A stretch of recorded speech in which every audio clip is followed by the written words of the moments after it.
Okay, here we go.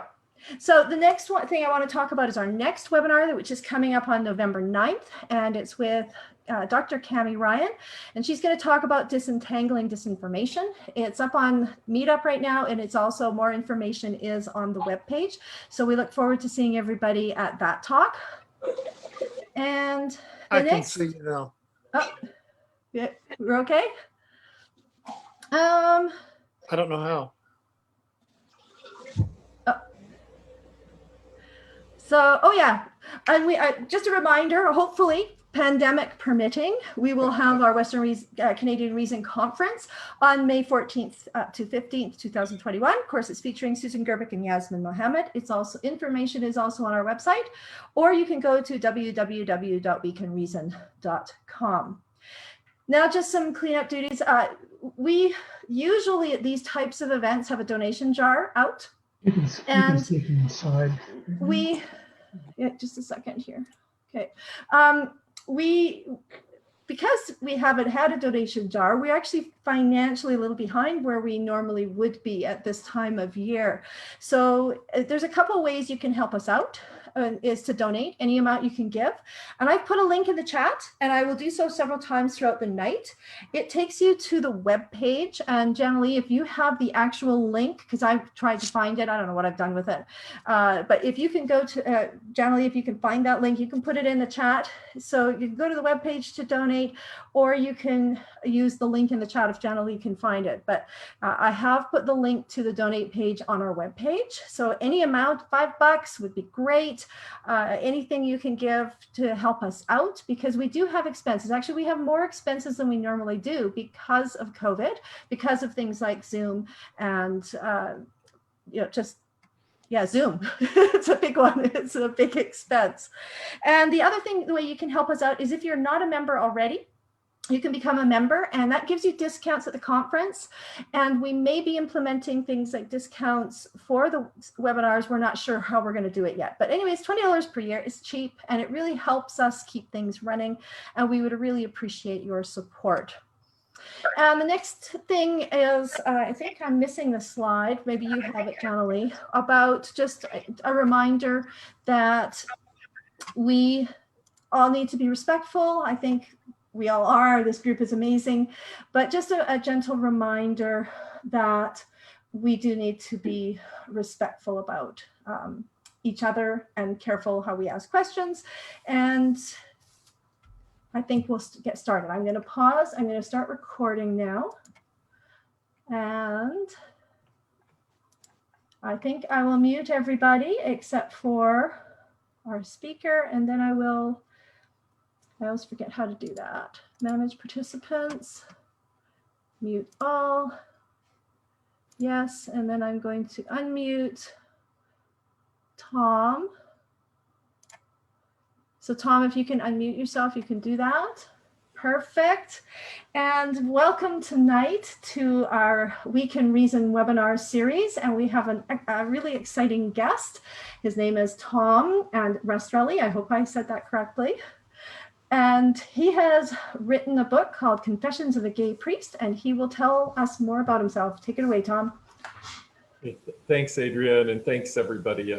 Thanks for inviting me to read and speak with you tonight and have a good conversation. I'm really excited to be here. So it's a nice change of pace considering everything else that's been happening lately in 2020. So I'm glad you're all here, and I hope you're all healthy. So yes, I am the author of Confessions of a Gay Priest. I'm going to do a reading here, just a little bit about, I guess, to set up the reading. If you don't know the basic concept of the book, this is a memoir. I was ordained a Catholic priest in Iowa back in 2002. And this book traces my journey into and out of the priesthood. I was a victim of sexual abuse that then was re-abused when I was in seminary, and was ordained right in the midst of, in 2002, right in the midst of the whole sexual abuse scandal that broke out in the United States with cardinal law up in Boston. And then, then it just spread around the whole world, all the accusations and the exposures that were going on there. So this part that first of all, the book came out back in March and April by University of Iowa Press. And I could talk to you more about that process later if you're interested. But just to set up this reading, I'm going to read some excerpts from the chapter, The Changing Face of Priesthood, which takes place during that year from 2001 to right before I was ordained a priest in 2002. And I am a student at St. Mary's Seminary in Baltimore, Maryland at this point. That's the oldest seminary in the United States, or the oldest Catholic seminary for sure in the United States. And just a couple of things that you'll need to know, I guess, to set up for this is that in this book, I go through a number of therapists to the point that they don't have names. They're just named after their number. And so when I refer to 10, that is my current therapist in this situation. And later on, the last scene has a priest named Father Quinn in it, and he was my spiritual director. And a spiritual director, if you didn't know what that is somebody who is your confessor, you go to confession with, and you can discuss anything with them, and they can't take it to the rest of the seminary faculty. So it's kind of within the confines of this system, it's considered a very sacred relationship. So with that said, I will go ahead and begin the reading. As long as Adrian, are you good to go? Anything else that we would need to say before I start? No. All right.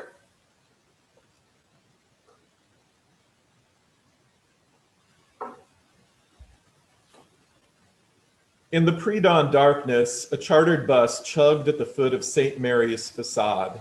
Dressed in my finest collar, I stumbled aboard with a few dozen of my brothers. Father Lowell had charged us with a mission: hobnob over breakfast with the members of the United States Catholic Conference of Bishops who were in Washington, D.C. for their annual November meeting, and get them to send more meat to the seminary. As the bus rolled to a stop in front of the Bishop's Hotel, my chest tightened. Openly gay Catholics wrapped in coats and scarves lined the dimly lit sidewalk. Candles flickered before their frozen faces as they maintained their silent 24-hour protest of the church's teachings on homosexuality. I rushed past them with the herd of soon-to-be priests into the warm hotel.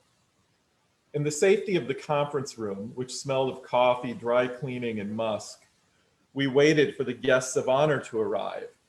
We bitched about the ungodly hour and planned our ecclesial courting. What's he looking for? He's into Opus Dei, so you stay away from him. Thank goodness mine's a liberal. Liberal with the altar boys. Is my collar straight? We knew that the number of men entering seminary had been dwindling for decades. Seminary rectors were desperate for bishops who would commit seminarians. Each of us was worth roughly $100,000 to $150,000 in tuition. Father Lowell understood that the way to a bishop's heart was surrounding him with food and strapping young men flitting about drunk on the church's salvific mission. He catered the annual breakfast, hoping our guests would see the superb pedigree of St. Mary's seminarians. According to Lowell, we were the true changing face of priesthood, intelligent, articulate, pastoral, spiritual, and psychologically integrated holy men who would lead the American church into the new millennium. Attendees were plucked from the student body according to certain parameters. First selected were the sole seminarians from a diocese, the last best hopes for continuing their bishop's ontological line at the seminary. These orphans were burdened with the highest stakes. No one wanted to be known as the doofus whose idiosyncrasies convinced his bishop to sever historical ties with the oldest seminary in the nation. These fellows had to sell their bishops on the school at all costs, recruit a diocesan brother. Next chosen were the handsomest 20-something seminarians. We were charged with winning new bishops to the fold. Nothing impressed a crusty bishop more than a beautiful boy hungry for Holy Father's attention. After 4 straight years of attending, I knew the unspoken drill. Conservatives targeted the right-wing bishops, liberals the left. Theological cross-breeding was prohibited. Finally, most of the African Americans, Latinos, Asians, and Africans were conscripted. The whitewashed conference needed to see that St. Mary's reflected the diverse and small C Catholic Church that the bishops represented. Those of us who'd been to El Salvador as part of a class on the church in the Third World or spoke Spanish were equally invaluable.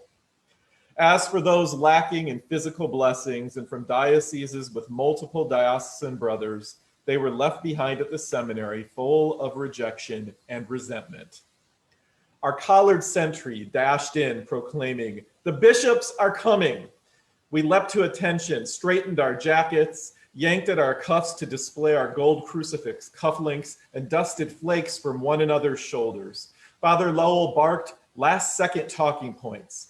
The new library expansion houses the archives of the Archdiocese of Baltimore. This year's graduating class is the largest in years. The preeminent expert on Mark's Gospel has joined our faculty. The bishops descended. Their break, a melange of fruit danishes and seminary statistics, rushed past. We preached the wonders of St. Mary's. They nodded benevolently. We admired their jeweled pectoral crosses. They our enthusiasm. Some conversed in close proximity with their hands on our elbows or biceps. Others maintained a respectable distance. I excused myself from the genial gaze of the Bishop of Springfield, who always attended but never committed seminarians. Archbishop Haggis, that's my archbishop, had arrived. He was cordial but brief, always a pressing committee meeting to attend. After he departed, I rejoined the fellows working Springfield and the bishops that weren't using the seminary. We laughed at their stale jokes and offered coffee refills. They struggled with our names while we calculated their levels of interest. Savvy seminarians teased out common ecclesial acquaintances, hoping for the opportune connection as St. Mary's alumnus. The active bishops hustled off to deliberate the fate of the American Catholic Church, while a smattering of retired guys dallied, collecting smiles and sweet rolls. After the courting concluded, Lowell congratulated us on a job well done, and we exited the hotel. As we waited in line to enter the bus, I felt the gaze of the gay protesters. Fear whipped through me like the bitter wind scouring the Capitol. My diocesan brother Matthew, who I'd studied with, had come out of the closet and dropped out of seminary at Catholic University in Washington, D.C. Before my diaconate ordination, he detailed his reasons for quitting. He was angry about the church's harmful teachings and treatment of homosexuals. He couldn't separate his private and public selves. While Matthew was right about the injury caused by the church's teachings, I believed things would evolve. Progressive people were needed both outside and inside the priesthood to effect change. Still, I prayed not to see his frosty face among the protesters. As our line meandered past them, I wasn't the only seminarian averting my gaze, frightened that if I looked a gay in the eye, he would know. His glare would strip away my shield of celibacy and proclaim me a known homosexual. The bus seemed to take forever to pull away. Slouched behind the safety of the reflective windows, I watched the protesters' frozen exhalations rise through the beams of low morning light like incense at the altar. No one on board spoke of them. We silently accepted their judgment until we were whisked back to the safety of the seminary and the corresponding compartments of our collective clerical closet.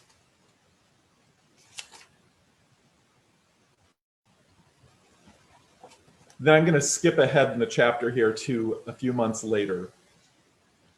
Squeezed into the sluggish seminary elevator, my brothers complained about the frigid January weather.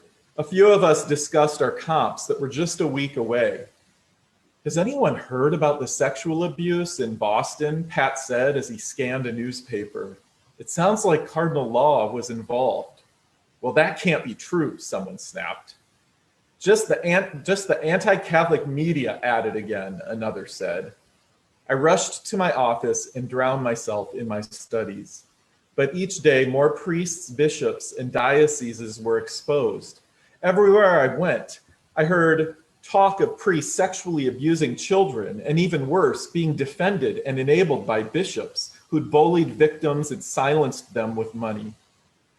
Why can't these victims just let it go? I heard in the lounge. For the survivors of sexual abuse, that they will find healing and the grace of forgiveness for their perpetrators, I heard during the intercessions. The alleged abuse happened decades ago. Move on, I heard in the gym. The statute of limitations has expired, I heard in the classroom. They're just suing for the money, I heard at meals. It's because the gays have infiltrated the seminaries and usurped the priesthood, I heard from the conservative Catholic media. It's because John Paul II killed Vatican II and clerical celibacy breeds abuse, I heard from the Catholic left. I got an A-, my comps, and I was full of wrath. At the bishops who calculatingly sent serial abusers into unsuspecting parishes and classrooms for decades. At the reporters for not breaking the stories, but for implying that all priests were perverts. At the conservatives for not for being angry, but for equating homosexuality with pedophilia. At the liberals, not for challenging the systemic abuse of power, but for their disregard for harrowing sacrifices made by sincere celibates. At the legal system, not for empowering victims to speak the truth, but for allowing them to have been silenced in the first place. But most intensely, I was furious with myself for dropping my case against Laus. That's the doctor who had abused me when I was 14. The tsunami of accusations proved that abusers didn't change. How many more children had been sacrificed because I'd been too weak to come out of the closet, too self-concerned to risk getting kicked out of seminary. I should have exposed Laus and ended his career. And what of Father Scott, that high school boy he told me about, the one who'd gotten hard when they'd hugged? What if Scott had lied? What if he'd done more? We hadn't had sex since I moved to Baltimore, but had he really changed? I could have confronted him more fiercely. Let's watch all the shoulds, Ten gently reminded me in our next session. You did the best you could under the circumstances, but I could never forgive myself if I hunched over my knees and clenched my hands between my thighs. If what? His voice nudged. If there were more victims after you? Yeah, but it's more. I tried not to cry as I told him about the previous weekend at St. Louis. While I greeted parishioners after Mass, a tow-headed child darted across the tile, plowed into me, wrapped his arms around my thighs, and planted his face directly in my crotch. This was nothing new. Kids loved to hug priests, but his parents' faces had said it all. They were afraid of me, I said. And so was I. You're worried that you'll abuse a child? I stared at my blue jeans, my hands grinding together, and sobbed. Yeah. Look in my eyes, Tom. His voice was tight. He leaned forward in his chair. Are you sexually attracted to children? No, I gasped, as if I'd been punched in the nuts. Then why would you fear such a thing? Since I was abused, I'm bound to abuse others. That's bullshit. The crackle in his eyes left me petrified. Listen to me. It's very important you hear me. Maybe if you hadn't gotten therapy, if you'd grown into adulthood believing sex with kids was normal, then that might have been the case, but you've gotten help. You're less likely to harm a child than the average guy on the street. You hear me? I pried my hands from my thighs, grabbed a tissue from the coffee table, and blew my nose. I hear you. You're more qualified to be a priest than 90% of the yahoos wearing collars. Then one morning, I picked up the newspaper to find Cardinal Mahoney of Los Angeles, one of the most progressive American bishops, was accused of mishandling sexual predators and intimidating victims. I defended Mahoney's liturgical reforms in class. I'd wanted to lead as he had, but he was just as bad as the rest. For the first time since I'd heard my calling in the pew at St. Stephen's 7.5 years earlier, I doubted. It wasn't hesitation. How can I be a priest if I don't stop masturbating? It was disbelief. What if God isn't working at all through the bishops that I've sworn my life to obey? I'm coming out of the closet, I told Quinn in our next spiritual direction meeting as we walked the quiet black. Both and. I hit him with what he taught me in class. Both and was the paradoxical answer for every ultimate question in Catholic theology. Scripture or tradition, faith or works, Jesus, divinity or humanity. Are we sinful or good? Is faith a solo experience or communal? Touché, butthead, he said, smiling. Over our heads, a canopy of newborn leaves rustled in a sunny breeze. You're a smart guy, Rastrelli. Just give it some thought. I kicked a pebble onto the grass. I have. I don't want to lie about my sexuality anymore. It's not lying if those asking don't have a right to the information. I wanted to shake the nicotine from his bones, to scream. It was that kind of thinking that landed the bishops in the paper. Still, part of me wanted him to be right.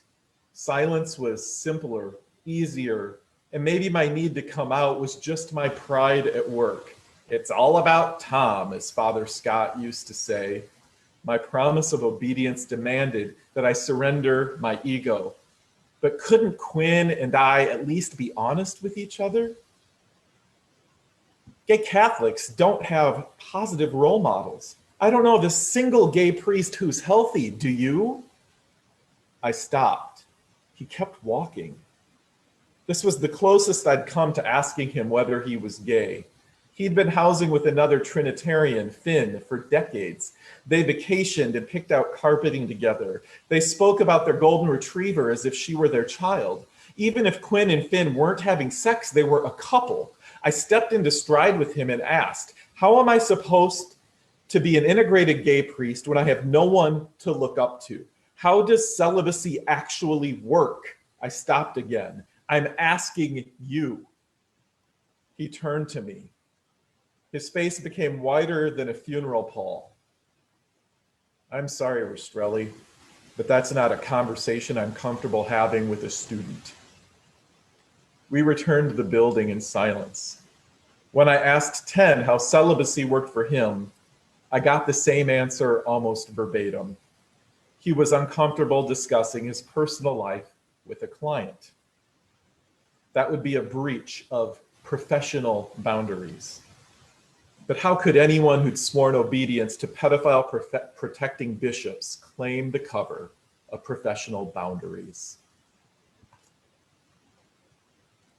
So that's the end of the selection that I prepared for you. So please thanks for ask listening. questions. I think everybody was so glued to your reading that nobody wanted to type. So there's no questions right now. Well, one thing I forgot to say that I should have led with, I guess, is that I am an atheist. I guess I should have led with that when we introduced me. And I actually wrote that question down. yeah, Are you an atheist now? Yeah. So, Can you describe your journey a little bit about how you became an atheist? Was it while you were still in the seminary? Well, I did get ordained a priest a few months later after that last scene in June of that year. And I really knew that it was a mistake at the moment, but there was so much. At that point, I put 8 years of my life into the seminary. They call it formation, which is really kind of the way they indoctrinate and brainwash you into the cult of the priesthood and into their way of thinking and their way of perpetuating the self-violence on yourself and the homophobia and the putting down of your own sexuality and your need to be needed and your need to love and your need to be in relationship with people. It's like this whole, I was in this system for 8 years.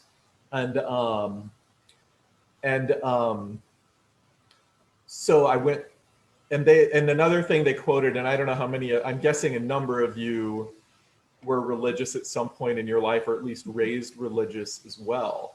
And the world that I lived in was all about, taking your doubts to God and taking your doubts to prayer. And one of the big things in a spirituality that I really adhered to and looked to was Ignatian spirituality, which Ignatius founded the Jesuits and is very heady and in his spirituality, and is that you can't change your mind or make decisions while you're in desolation, which is when you supposedly don't feel God's presence anymore in your prayer. Well, that part got skipped over in this chapter, but I mean, my prayer life just kind of zapped when this happened. The sexual abuse broke out because I had been abused by this Father Scott that I mentioned in the chapter, who's kind of the main antagonist, or I guess he's the main one who recruits me to the priesthood in the first part of the book, and then ends up re-abusing me as I work through the abuse that the doctor inflicted on me when I was 14 and 15. So the long way of saying this is there was all this stuff that kept me propelled going forward. I was not supposed to change my path because 8 years of affirmation in my prayer life and in the church had led me to that moment. And all my advisors were like saying, it will all work out. You just have to push through this desolation. And I got ordained and went back to Iowa, and then found that, the abuse was around me there, and that the people who had abused me hadn't changed. And I saw them grooming other young, barely legal college kids and people that they had power over, the same way that that had been done to me. And so I got more and more depressed, and eventually started fighting back and speaking out. And I don't want to give away too much about the book, but of course not. It did not go well. And it led to a moment of either I kill myself or I leave. Right. And I was close to killing myself. That's actually, that happens. I start with that scene at the beginning of the book, or I start with two scenes at the beginning of the book that are more at the end of the book, and then I go back.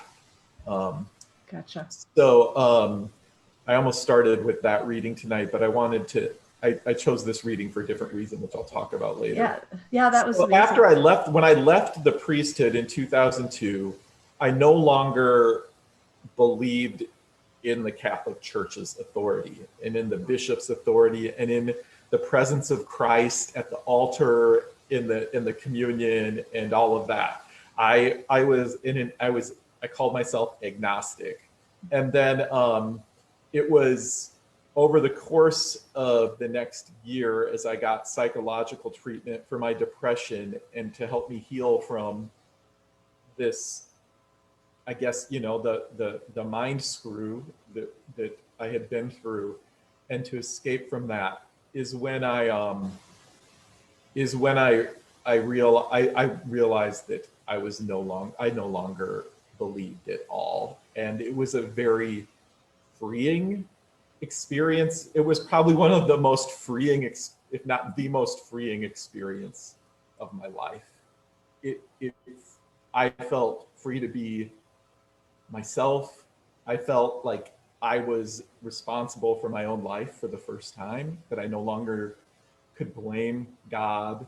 I hadn't believed in the devil for a long, long time, but I had no excuses. I had to make my own choices. I had to take care of myself. And because the only thing I know is what we can prove with our reason and with science, not knowing what comes after death made me much more appreciative of the present Now. moment, Yeah. and of the planet and the plight that we face as a human race, as well as our planet's plight to survive. And it made me want to do more to make a difference so that people don't have to suffer in this life, because this life is all we know that we have. So that was a very big moment for me. And it happened while I was actually hanging off of a cliff over the Pacific Ocean on a hike that I was on, where I got trapped with the tide against a cliff on Point Reyes National Seashore. And I had to climb up a cliff to get out, and at one point slipped and was hanging. And I realized, no angel, no nothing. There's nothing coming to save me. I've got to save myself and get myself out of this situation. And that was kind of the last where I went from, being an agnostic, saying, yeah, I'm an atheist, and I'm comfortable with that. An interesting journey. So we have a bunch of questions now. Yeah, sorry, that was a long answer. That was a great answer. It was a very, very good. When you on that cliff, where was that cliff that you were hanging off of? Point Reyes National Seashore. It's where the San Andreas Fault breaks away from California, north of San Francisco. Yeah. So there's one, I'm guessing that this is maybe from your husband. It says it's from your computer. It says, "Your mom and I love you, Tom." So I thought. No, that's my dad. My dad's name is also Tom. That's really nice. So the first question is from Mike, and it says, "Did you know you were gay when you decided to become a priest? And did being gay have anything to do with deciding to become a priest?" Definitely yes to all of the above. I've known I was gay ever since they split us into separate genders in preschool and started telling us that boys should like girls and girls should like boys. So I was probably 3 or 4 years old, and I knew that I liked the boys the way that I was supposed to like the girls. And yeah, I definitely knew I was gay when I entered. And when I entered the seminary, my campus pastor was sexually exploiting me, which that's what the first half of the book, or the first 2 sections, there's 5 sections of the book. That's what the first 2 sections really, they tell the story of that, and kind of then how I broke away from that to go to Baltimore. But then when I go back to Iowa to be a priest, I'm back in this circle of priests that recruited me and that were the one exploited me sexually, and the other one was very sexually inappropriate and harassing. So I did know. I mean, yeah, I worked on it big time. I mean, the thing is that this formation, where they're supposed to like form you to be a priest, I took it really seriously, especially my psychological care and my counseling. And this counselor number 10, who was a Franciscan, was actually a good counselor. And he helped me to work through my homophobia and to accept myself for who I was. And then another side story in the book is these relationships develop with a couple of my really close friends when I'm in Baltimore. And I end up falling in love with one of these close friends in those last few months that I'm in seminary. And so in the midst of all the sexual abuse crisis, the next chapter in the book would tell the story of that falling in love. And that was kind of the final coming out of the closet for me. I had been out to myself and comfortable with myself at an intellectual level, even though I still carried a lot of homophobia, but that was at the emotional, visceral, physical level where I knew there was nothing wrong with the way I love. And it was, I was 28 years old, and it was the first time, and I'm gonna get graphic here because the book is quite graphic. It's about sexual abuse, and you didn't hear much of that in this chapter, but I don't hold back in the descriptions of things, because I think it's really important that if we're going to heal from and learn about sexual abuse, that if I'm going to write a book about this, I had to take people through those experiences as realistically as I had experienced it, so they could make up their own minds about it. But I didn't have my first orgasm without feeling guilty until I was 28 years old. So And that was part of the falling in love that helped me to break from that. So I definitely knew I was gay, and I was madly in love with my best friend when I got ordained a priest. So it was a very, very difficult time. Well, that's intense, I have Yeah. to say. The next question is, do you find yourself having ceremonial practices or weekly rituals, or do you make an effort to not practice anything that reminds you of religion? That's from Christopher. Christopher, that's a really interesting and good question. I am also an actor, and I was an actor before I went into the seminary. That's what I wanted to do, was have a career in theater, and they kind of pulled me away from that. The church did. And then after I left, I got back involved with that. I mean, theater is very ceremonial and it's very spiritual. There are a lot of similarities to prayer with acting. I mean, you have to be in the present. It's about being in the present moment, and meditation is the same way. And allowing yourself to be affected by the audience or the other actors. And so, I mean, that is one way. There's some ceremony in my life. For me, nature is extremely grounding for me. And I find a lot of peace in the beauty of nature. So one thing I love to do is watch the sunsets and the sunrises, and and to take care of the plants in my yard and the little hummingbirds and stuff like that. So I think that has a level of ceremonialness to it. I'm a very people person. And so for me, another grounding thing for me is intimate conversations and closeness with friends and family. And so I tend to be the person who organizes parties and has regular parties. So I have a regular poker group. I have a regular group of gay friends that my husband Bruce and I invite to come over. And these have developed into kind of regular ceremonies or regular meetings during the pandemic via Zoom. A group of us from the poker group meet every Saturday night, and it's been interesting. I've been able to reclaim some of that priestly side of myself that I kind of just had to walk away from for the past 20 years or 18 years, just to rebuild.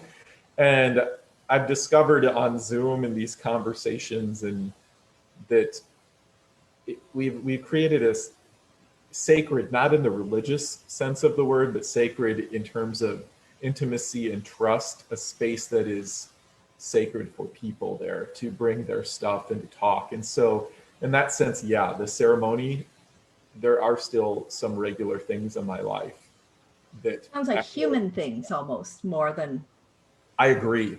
Religion. I agree. Was that Adrian? I totally Yeah, that was agree. me. Sorry. That was Adrian, yeah. Do you have more to say on that? Because I was just going to say, because I was not raised religious. I'm one of the few people probably in this group that never had religion. And yeah, we celebrated Christmas, but for us, it was family. It was getting a chance to give presents to kids. It was a chance to have family over. It was a chance to celebrate, eat and drink and be merry, basically. But there was no religion at all in it. So it sounds a lot like what you're experiencing now. Is it very similar? Yeah, a really interesting thing, just to play off of that too, is that my younger sister, who also went into, she majored in was in theater and switched to Catholic studies. She has also left the church, but she married a man back in 2000 who was raised atheist. And it was by meeting, and I was, that was 2 years before I became a priest. And so meeting Gabe and his parents and sister and their family was a very transformative experience for me, because I had never known anybody personally who was an atheist. I had grown up in such a Catholic family and in Catholic circles and in a town that was so Catholic Protestant that I just never had that experience. And I was just blown away by their generosity and their kindness. That's very interesting. Yeah, Yeah. it's and it's funny because I was the hidden atheist, right? Yeah. All my friends were religious. That didn't Yeah. matter to me. It's like didn't bother me. So the next question is: do you have an idea as to why there is so much abuse in the Catholic Church? And that's from Ping Pong. Ping Pong. Ping Pong, yeah. Great name. You know, my views on, I have a lot of it. I've thought about this and I've experienced it a lot. And I've realized a different level to this during the pandemic and through the intersectionality with the Black Lives Matter movement and LGBTQ issues and religion and the abuses of religion and the way religion gets used as a weapon towards LGBTQ people. And I think that Ping Pong, the big place where that abuse comes from is that I mean, the Catholic Church is built on a system of straight white theological supremacy. Everything that's taught on the books in the Catholic Church is about how it is the only way, and it's been that way throughout history. I mean, everywhere the Catholic Church went around the globe, they committed genocide and they destroyed the cultures that they encountered and tried to remake those people into their culture. So they had no respect for any other culture, any other worldview of any other people on the planet. And that is that was what was the main operating modus operandi of the church until Vatican II, when that changed a little bit, but really it's all still on the books and that's still the view. So that is, I think, the underlying factor and the underlying worldview that feeds all the abuse. And then you get into a system where it's all men, right? And in the last 50 or so years, it's mostly closeted gay men who are going into the priesthood, and they're being manipulated by other closeted men in control over them, who train them to hate themselves and train them to be defensive. And already they're training them to live a dual life, because it's like you can't, you're preaching the truth will set you free, but you're passing and you're covering for yourself not being out of the closet and gay, while you're working for an institution that's lobbying and legislating against all of your LGBTQ, siblings. And so it creates a very huge cognitive disconnect in the way you live your life. And I think it's not the closet and it's not the gayness that is causing the abuse, but it's that cognitive disconnect that runs through the entire clergy and the way that the Vatican works and everything works, that it leads to the cover up of all this stuff. It's that line that he said, that Father Quinn said, and that was an exact quote from him, is that, it's not lying. It's not lying if those asking don't have a right to the truth. I mean, how that just blew my mind then, and it still blows my mind today. But that is like I said, that's the modus operandi of the Catholic hierarchy. And I think we're seeing it the same right now in our government, which is or the US government anyways. Sorry, I forget, you're all in Canada. And I'm so glad you're there. And I hope that I hope you'll come and rescue us, please, or smuggle us across the border when things fall apart next week. It's just, I also think the abuse stems from celibacy. Oh, Jim, can you mute yourself, Jim? Sorry.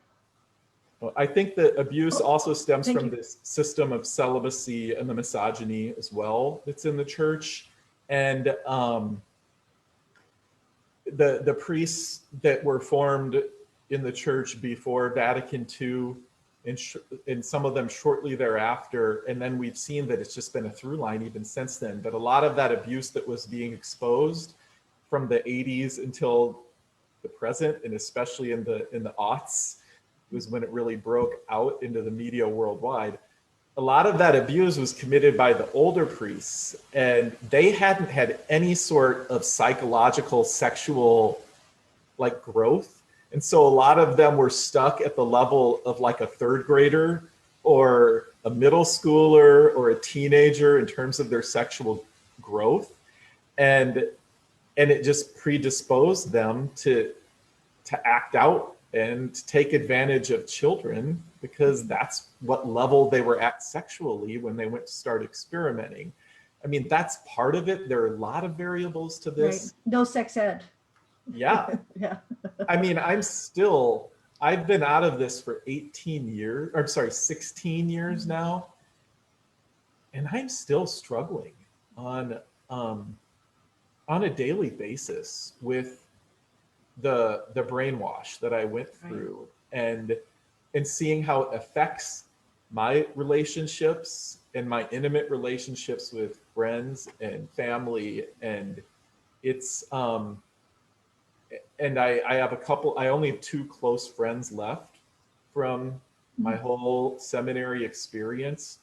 And we were at St. Mary's together, and, you know, working through stuff and helping. One of them's been really struggling this year, and, you know, dealing with addiction. And it's a messy system. Yeah. Definitely. Well, there's quite a few. Thank you, everybody, for typing into the chat. That is great. Keep doing that. There's a comment next from Robert, and it says, Tom, thank you so much for sharing your story. I can't even imagine what you have been through. And I think we all feel like that. And from Brent, he has a question, and it's, what do you see for your future?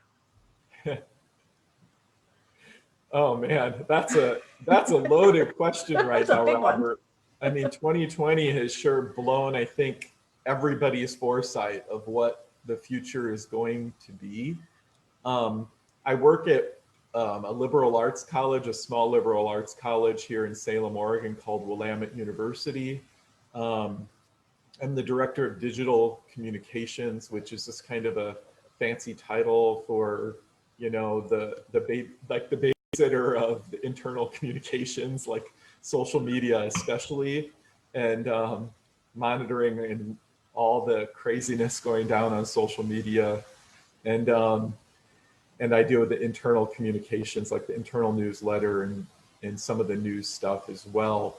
But I moved to, let's see, just a little bit, just to quick explain kind of the journey. I've been all over the place, but I ended up landing after I left the priesthood. I went to a house of healing for 6 months that was for priests and ministers and nuns of all religions, although they were mostly Christian and mostly Catholic and Episcopalian. And it was in Aurora, Ontario. So I was Canadian for 6 months, and I loved living in Canada. And I was in group therapy and all these therapeutic modalities for 6 months. And it really did take that to help me get through my depression and to be on my own feet. And then I took 6 months after that to just drive across the country and hike and camp and visit people and try to figure out where I was going to live next. What was my future going to be? And I ended up in Washington State, up here in the Northwest, where my sister and her atheist family lived, and worked at an art guild for a year. I got back in theater. I was the Beast in Beauty and the Beast, which was incredible. And then I kind of moved to Maine for a while. Then I ended up in Los Angeles. I decided if I left the priesthood, I'm really going to go for my dream. I want to write at this point. I want to make films and television, and I want to perform. So I moved to Los Angeles. And I was in Los Angeles, oh man, I think it was about 6 years. And it was a tough time to be in Los Angeles. I moved there right as the housing market crashed and the Great Recession started. So I got laid off from my job in a writing agency, which was kind of your entree to getting into a writer's room and, all this kind of stuff. But I was performing. I met my husband while I was performing in the gay men's chorus of Los Angeles. And then I went back to school at USC because I'm like, well, there's no work, so let's just go back to school and get the degree in writing, which I did. And so this book was actually, the start of this book was my thesis. And I graduated there in 2011. So yes, I wrote this book from the end of 2000. I actually wrote the first draft of this book in 2006, completely rewrote it starting in 2009, was trying to sell it from 2012 until 2019. So the literary industry has completely changed and really fallen apart in terms of helping writers to actually live off of their writing. They just don't take risks anymore on new writers. Whereas like when I started back to school, when I finished the thesis, they were like, oh, you're gonna sell this book, you're gonna get an advance, you're gonna make 6 figures, all this stuff. They're like, this is the best book we've had come through our program. All my professors were excited.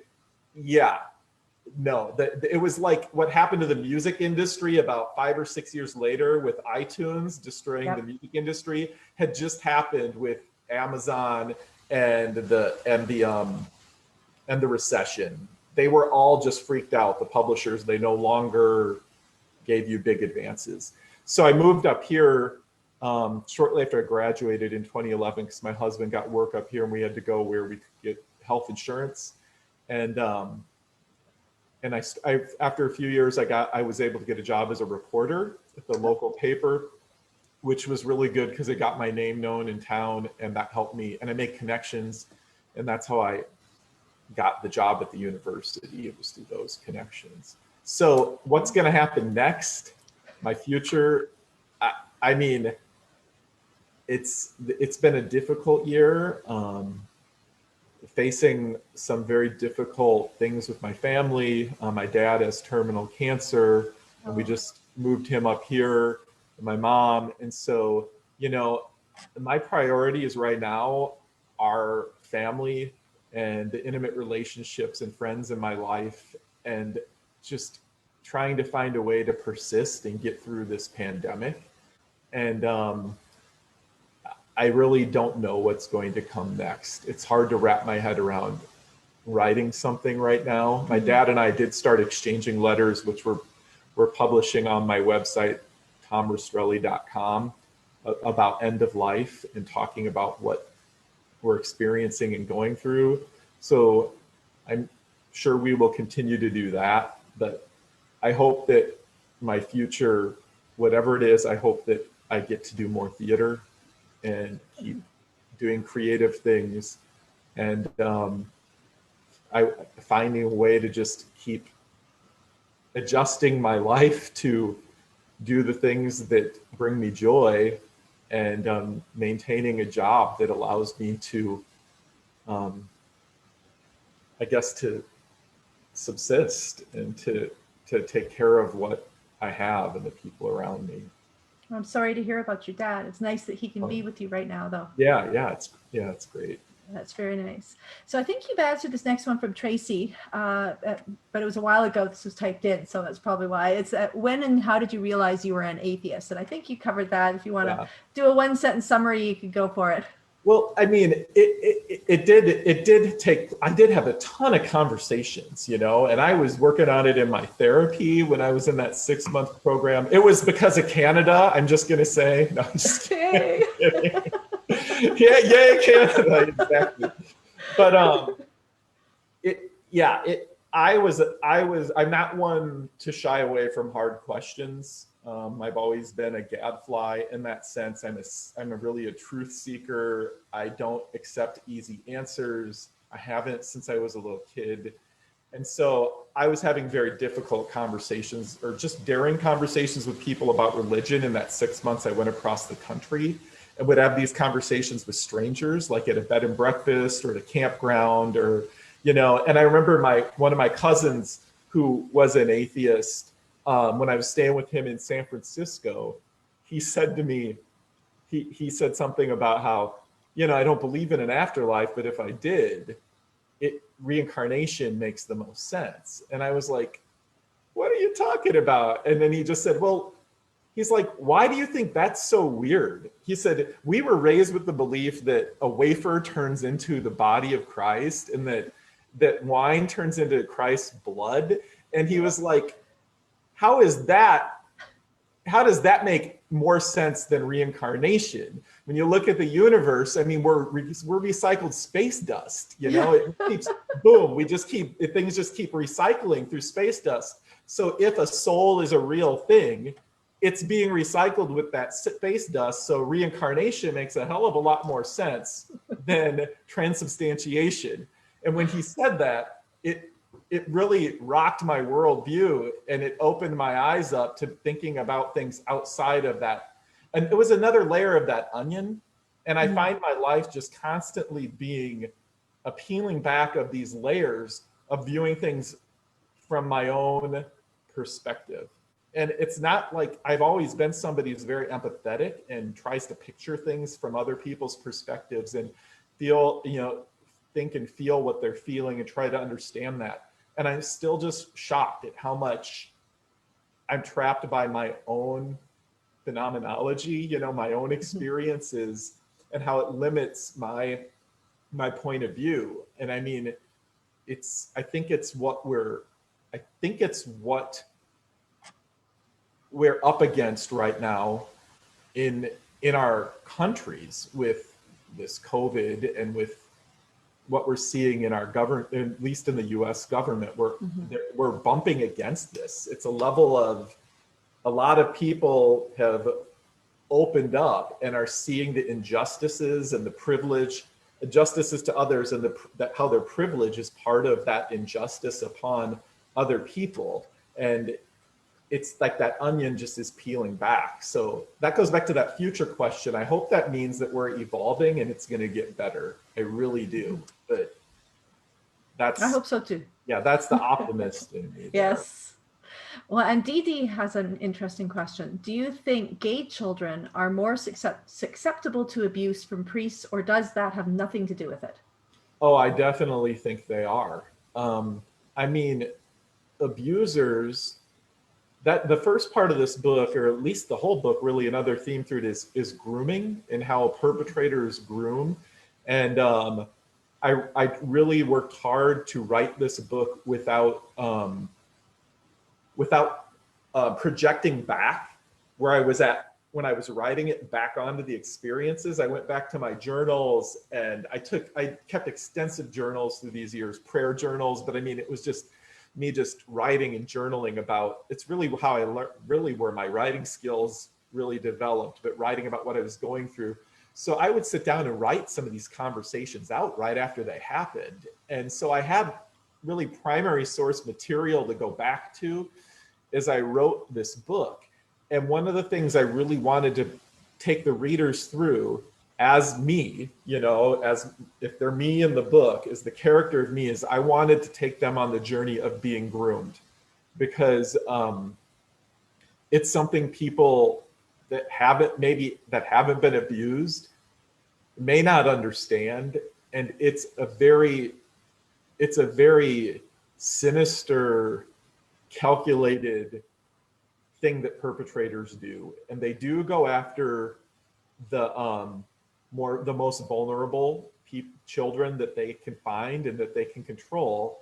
And in the Catholic Church, I mean, a little gay boy, you really don't have any place in the Catholic Church, because you're considered intrinsically disordered, and celibacy is the only option that you have. You have to be chaste, and chastity means no homosexual relations. It means nothing except for penis to vagina, missionary sex, with the intention of, semen in the vagina as the end product, and a baby, open to a baby coming. That is the Catholic definition of okay sex. Everything else is not considered chastity. And we have to be, yeah, very right, Janelle Lee in the chat, that's true. What did she say? Quoted Monty Python. Every sperm is sacred. That's very true. And in the church, it was very true. So I think that in that worldview, little gay boys are very vulnerable because who are you going to trust? And so you get a predator priest over them whose orientation doesn't matter. They're just a predator, and they want to go after a little girl or a little boy. They're going to go after the ones who are around them, who they have proximity to. And often the little gay boys are going to be drawn to things like liturgy and singing and being altar boys. And then they use the shame to control them and keep them silent. So it's definitely how this doctor that abused me, I mean, he sniffed that out, my gayness, and used that to his advantage. So that was a real mind screw too, getting over the fact that growing up in the coming of age in the 80s when televangelists were on TV, and I remember seeing like Pat Robertson and Jerry Falwell and these people on TV like exorcising the gay demons from these little boys and from these teenagers and 20-something boys. And they were saying that the reason they're gay is because they were abused. They had sex with an older man, and an older man brought them to bed, and they liked it, and they had to get it out of them. And I mean, that's what I believed because I was seeing that stuff, and I didn't have any role models. Yeah. Frightening. Yeah. So I have a comment and then a question from Larry. First from Ping Pong, back to your question. She says, thank you for your extremely informative explanation. I had not thought of all those background experiences influences from the past. So she appreciated your response. And Larry has a question which says, hopefully I can read this correctly. Pope Francis recently said, in quotes, homosexual people have the right to be in a family, end quote. Why do you suppose that he has said this? Is it to bring the Catholic Church into the 21st century, or to provide a niche that the other churches don't have? That doesn't bring the Catholic Church, first, that doesn't bring the Catholic Church into the 21st century. I mean, there were like same-sex unions in pre-Nazi Germany. I mean, this brings there were same-sex unions in Native American and Native Hawaiian cultures, all these cultures that the Catholic Church destroyed. I mean, there have been same-sex unions. There were same-sex unions earlier in the church. I mean, this brings him into like, the BC era. I mean, there have been same-sex couples and unions forever. Yeah. I think it's political. One thing that Francis has been very good at and sinister at is saying one thing, but not doing anything to change any of the teachings. And he hasn't changed the teaching that the Catholic Church and the Catechism that says homosexuality is intrinsically disordered. And until he does that, anything else he says is just hearsay. I mean, is just a manipulation. I mean, it's great that that's kind of a progress. He has said some of these things, but then the Vatican always spends the next few weeks explaining how he didn't mean what he really said. And so it's one of the things that the church had to do after they started bleeding more and more members after the 2000 abuse scandal happened Pope Ratzinger, whatever his name was, Benedict, after he changed it, when he became Pope, he was the most conservative, they called him the Rottweiler, the Pope's Rottweiler. I mean, he was the most conservative, like aggressive, like silencing. One of my moral theologian, my theology of my sexual ethics professor was silenced by Ratzinger. He couldn't teach sexual ethics anymore when I was in seminary, because he was teaching that masturbation wasn't a sin. And so he got silenced by the Vatican. He could no longer teach in his expertise, because in all of his studies and all of everything that he had gone back and studied in the church and uncovered from history led to that conclusion, and they wouldn't let him teach it. So there's a thing in the church likes to throw bones to the liberals to keep them in the church. and to keep them thinking that it will get better and that things will change. And that's what happens with Francis. At least that is my experience. And from being on the inside and seeing how things work, that's kind of the mindset. It's political.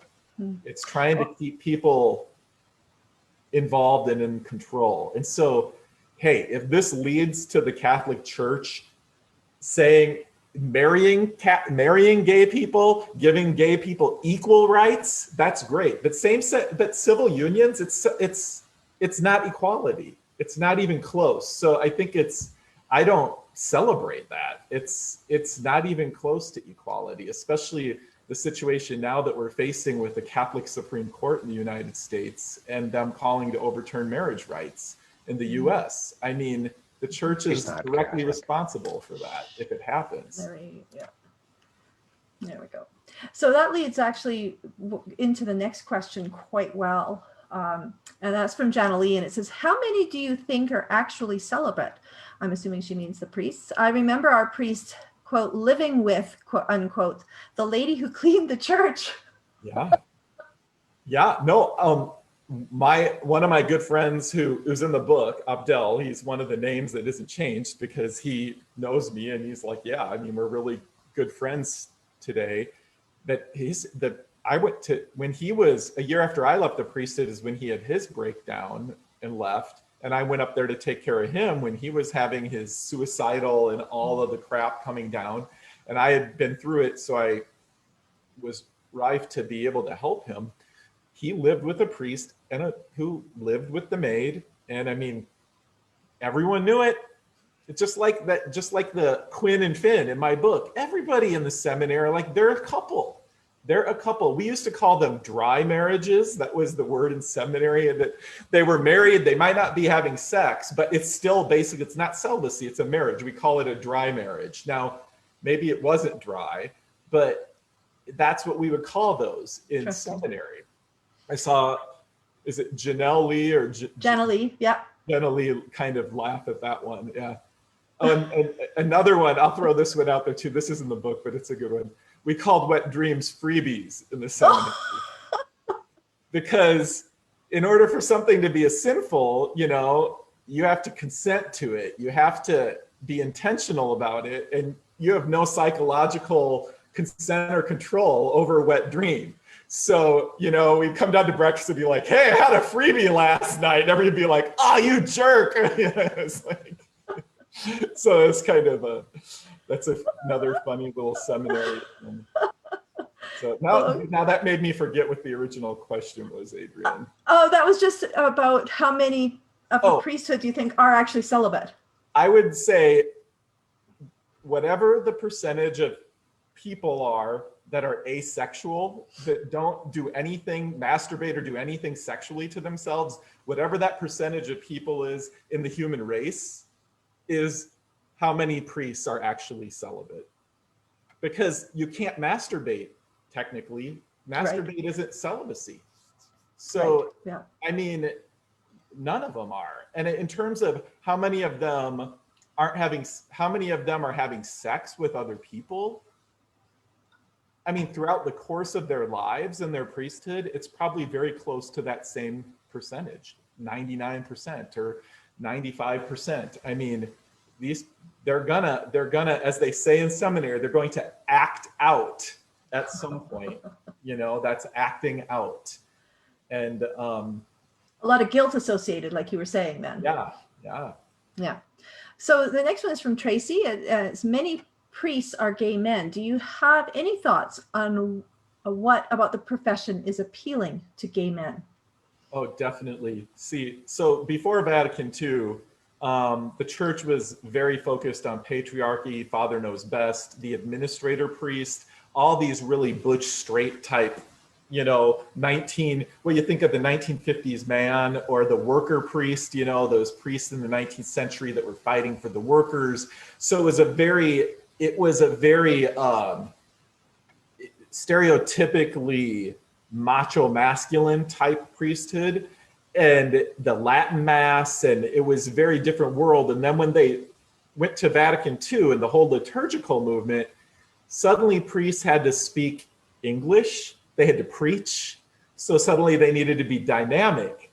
They needed to be liturgical. They started singing these more involved masses. So you needed to be a singer. You had to do pastoral counseling. You had to be a counselor. You had to help people. And they really, as psychology developed, so did the priesthood and the way that you care for people. You know, it wasn't just Father knows best and tells you what to do and goes through the book of, you know, the confessional books of all the penances and everything and just prescribes them to them. No, you were supposed to engage somebody and help them in a psychological pastoral care sense.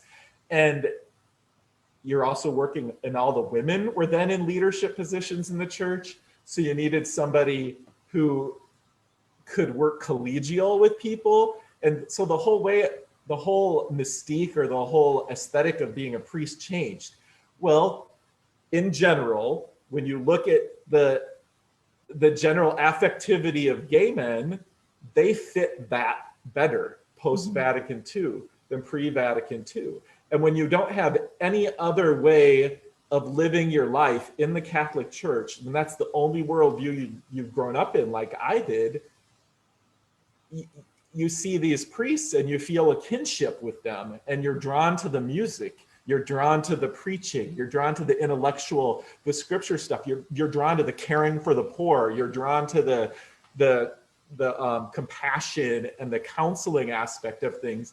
And those are generally, I'm not saying it's 100%, because, you know, like my dad is a very, very compassionate, very emotive straight man. I know many straight men that are that way, but in general, that is kind of a gay affect that, at least the way we're viewed in society and the way that people are kind of, I guess pigeonholed. And so I think that's why priesthood draws in a lot of young gay Catholics. And it's the guilt thing too.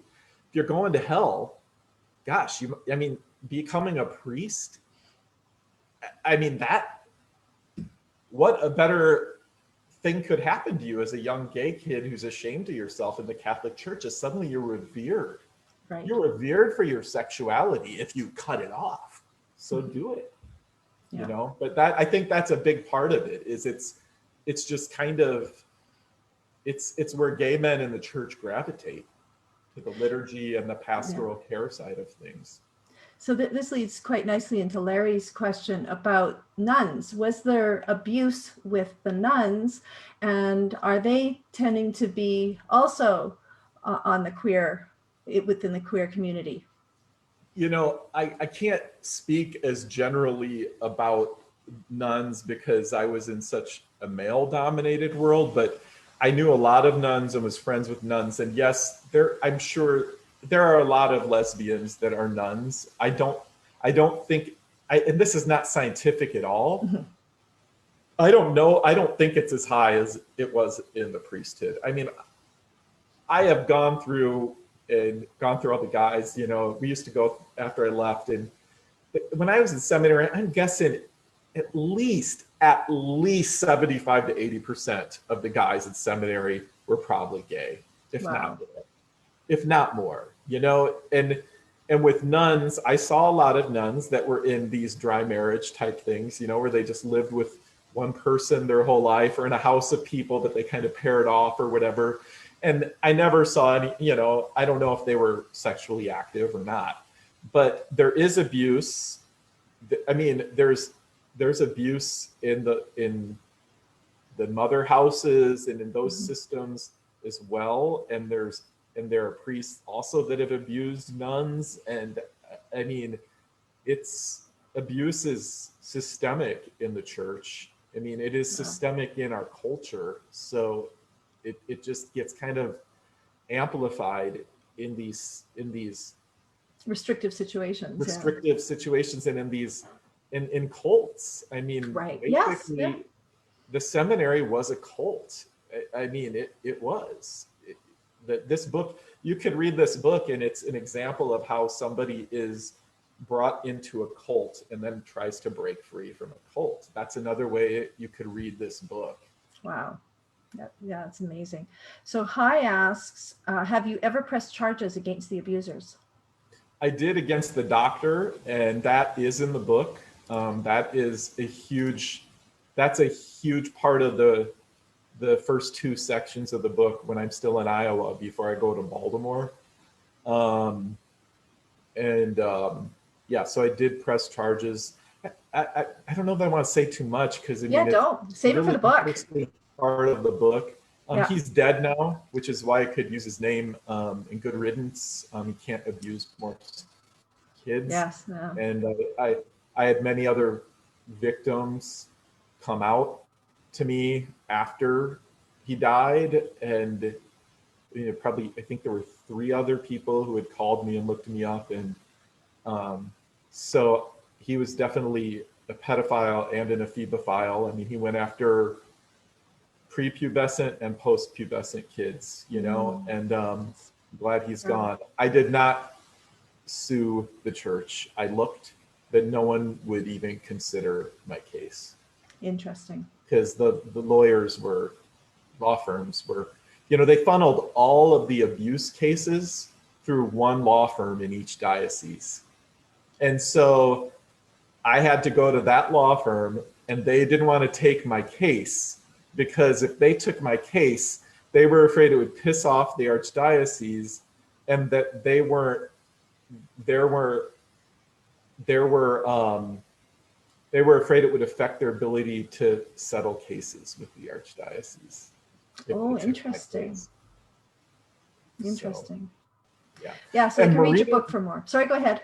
Maureen just commented that she's an ex-nun and that she would agree that like there are lesbians, there is homosexuality in the sisters, but it's a smaller percentage than in the priesthood. Interesting.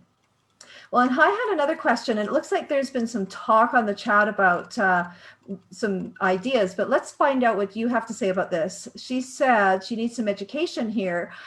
Why do priests have to be celibate? It seems to lead to abuses. So why is this a thing?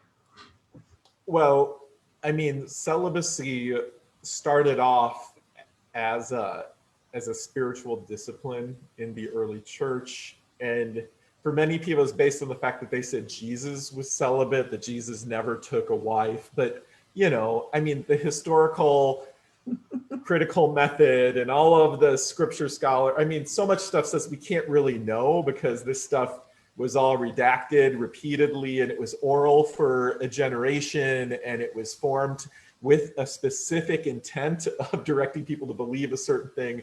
So how do you know? I mean, he called John the disciple he loved is what he's called. So maybe he was gay, maybe he had a thing going with Mary Magdalene, on and on, all these theories, right? Yeah. But originally celibacy, I mean, it did start as a spiritual discipline, as a way to you're married to the church. It's that whole bridegroom image of the church that you're the bride of Christ. The church is the bride of Christ. And so the priests are like married to the church. You're married to the church and not to a person. The real reason, though, that clerical celibacy became mandatory is that in the late first millennia, those last few centuries, there were celibate priests and bishops right alongside with married priests and bishops, right? Mm-hmm. And as feudalism kind of started growing in the church, and then it was not as good for priests to have children, because then when a priest died, then these children could lay claim to the property of the church, and maybe the parish would have to be split among the children. And there started to be changes in the Eastern Church, the Roman Church, and the Western Church, which is the Roman Church, and the Eastern Church. They were all still Catholic during that first millennium, but that was based out of Constantinople, which is now Istanbul.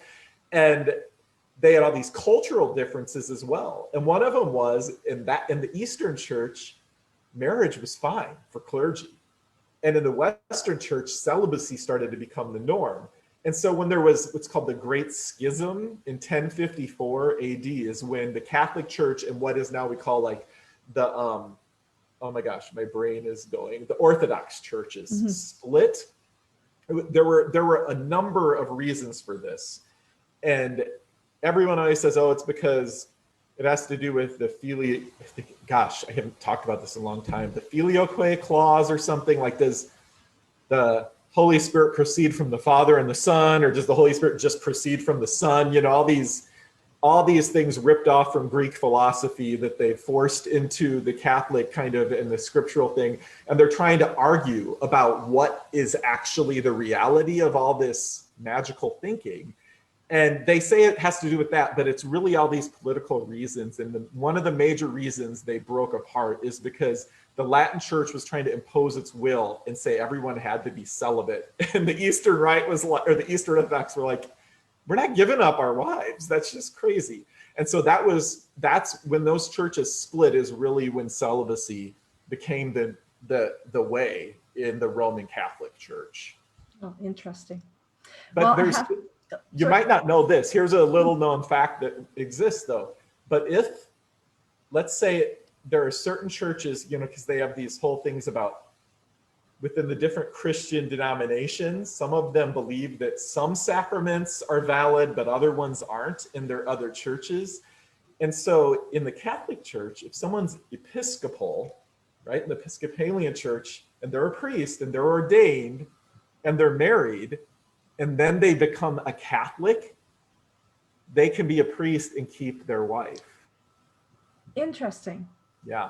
So there are married priests in the Catholic Church, which ticked me off all through my life when I learned that, and through seminary, because if you can make exceptions for that, it just shows you that the whole reason for doing it, when it was based on a political choice in the first place, making it mandatory, is just, it's a house of cards that doesn't hold up. Yes. Yeah. Well, this, it looks like I have no more questions. I think we got through them all. So I want to thank you so much. This is extremely informative. I learned a lot. I'm anxiously, we'll have to, I run the book club as well as Vincent here and another man named David. There's three of us that are running it. We're definitely going to have to read your book in book club and have a good discussion. But I really appreciate your time. It's excellent. And I think that we, just before I unmute, there's lots of people saying, thank you so much for sharing. And I just posted the link for donating again. But I think that we need to all, before I stop recording, and then we will just open up. It'll be less formal, and we can just chat maybe till 9 o'clock. Are you available till 9, Tom? Oh yeah. No, I had planned for the full time. So awesome. Perfect. So we will open it up. So if everybody can just unmute and we can give you a big clap. I think that was an amazing talk. And I will stop recording now. Thanks. Awesome. Thank you. Adrian, if you do that in your book club, I want me to come back and visit with your book club. I'd be. Would you really do that? Yeah. Oh yeah. Definitely. That would be awesome. That would be really awesome. So there you go, you guys. You better join book club, and then you can get to talk to Tom some more. I'm curious to know how many of you were raised Catholic or have a Catholic background. And feel free to unmute yourself if you want, but you could also raise your hand. I'm going to go to gallery view so I can see everybody. Not me. I was an altar boy and considered the priesthood, and then I became atheist instead. Nice, Mike. You did before you went into seminary, Mike? Yeah, I see. For me, I